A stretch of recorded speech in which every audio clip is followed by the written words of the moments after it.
Attorney Rufil Fernandez Banyok. Attorney Rufil Fernandez Banyok. Straight to the point. O karon, ania ang inyong anchorman. Non in impulsumos aliquid adversus veritatem sed pro veritate. Wa kitay mahimo aron sa pagpakigbatok sa kamatuoran, kundili aron sa pagdapig sa kamatuoran. Straight to the point. Luzon, Visayas ug Mindanao, Pilipinas, ug sa katawhan kutob sa mabot sa tong Sibya sa tibuok kalibutan via internet. Maimbuntag ug kumusta live gikan sa Queen City of the South, Cebu City, Philippines. Welcome nining atong tulumanon ug inyong tulumanon. Straight to the point. Kini gyapon niyo boss nga nagad sa kahanginan sa kasamang Rufil Fernandez Banyok. Maoy padayon makiguban kaninyo nining laing adlaw sa atong pagpakigbisog. Adlaw karon may galangan Lunes, pitsa 16 na, buwan sa Marso tuig 2026. Straight to the point. Sa gihapon natagan tagpagtagad ng mga issues nga may labot ang lungsod, nagbagang mga expose, nagunang mga reports. Dinhila man gyapon mga higala sa atong pagbanuban nining atong tulumanon ug inyong tulumanon. Straight to the point. Nagunas to may iskutanan karon nga buntaga makaigsunan. President Ferdinand Bongbong Marcos Jr. mo biyahe sa Sugbo karong adlaw alang sa lain-laing mga kalihukan sa Dakbayan sa Sugbo, Dakbayan sa Bugo, Mandawi ug Lapu-Lapu. Straight to the point. At aning pagtagad do buntaga makagilaan sa atong pamanuban usab nining atong tulumanon ug inyong tulumanon. Straight to Sa the laing point. bahin nagtipon og ang mga basura sa Pand A sa South Road Properties na hakot og nahawa na. Straight to the Kini point. human usab ni reklamo ang mga tag-iya og business establishments tungod sa grabe kabaho ni ini.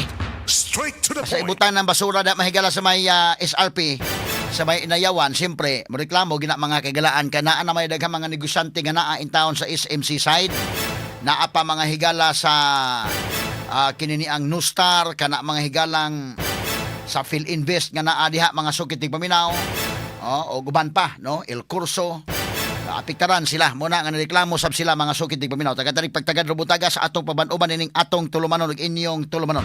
Straight to the Sa point. laing bahin kagamhanan sa Dakbayan sa Mandawi mo paimbestigar sa kamatayon sa usa ka 30 anyos nga ginang nga namatay atol sa validation sa Barangay Upaw Gym alang sa hinabang sa Bagyong Tino. Straight to the point. Nilinya in taon ni mahigala alang sa Bagyong Tino, kay aron makadawat og hinabang samtang naglinya makigalaan na kuyapan og namatay. Straight to the Ilaw point. ta nga mulihok mahigala ang ato mga kining lokal nga kagamhanan din haon sa ilang mga pamaagi nga madali pagtabang kung dunay mga ingon ini nga mga insidente. Straight to the point. Samtang sa pikas bahin human sa 11 ka adlaw nga pagpangita og nakabalik na gyud ngadto sa iyang ginikanan sa Ubay Bohol ang usa ka tinun-an sa usa ka universidad dinhis Dakbayan sa Sugbo nga una nang namising. Straight to the point. Napasalamat ta mga kagalaan sa Mabulo Police Station pinaagi usab ni Major Eric Hingoyon Indayken. Kay human mga higala nato matawgi ang Mabulo Police Station labot ani. Pinaagi ni Major Hingoyon ilasang gilihok gyudayon sa kapulisan. Muna nga na-check nila ang mga CCTV og unya nasuta mahigala nga wa ray angay kabalakan. Kini mong bata mahigalag nauli na gyud sa ila. Importante nga nauli ni bataang ato sa ila. So salamat kayo sa paglihok sad sa Mabulo Police.